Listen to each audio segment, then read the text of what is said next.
Find a sub 1 and d of an arithmetic sequence when a sub 5 equals 16 and a sub 10 equals negative 3.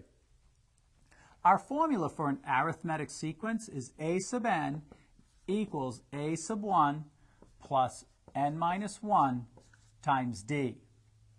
What we're going to do is use the fact we know the fifth term is 16 and the 10th term is negative 3. That's going to give us two equations which contain the variables d and a sub 1, and we'll solve that system. Let's begin with the fifth term.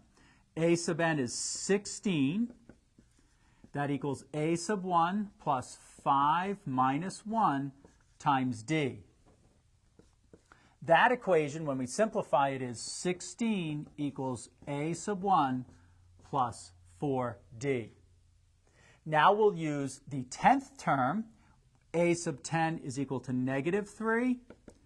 Negative 3 is equal to a sub 1 plus 10 minus 1 times d.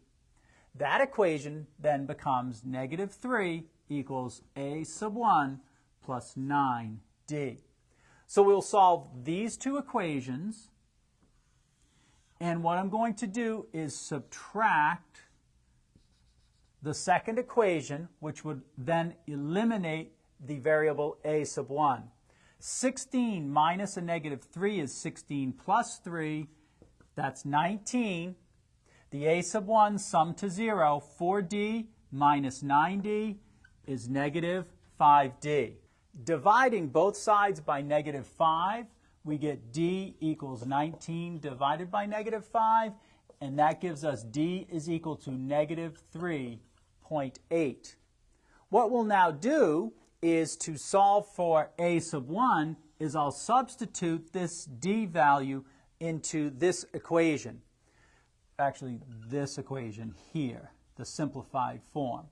And so that would be negative 3 equals a sub 1 plus 9 times d, or in other words, 9 times negative 3.8.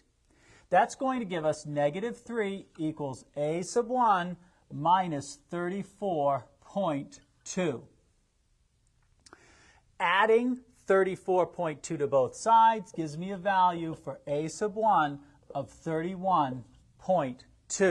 So in conclusion, what we have is a sub 1 equals 31.2 and d equals negative 3.8.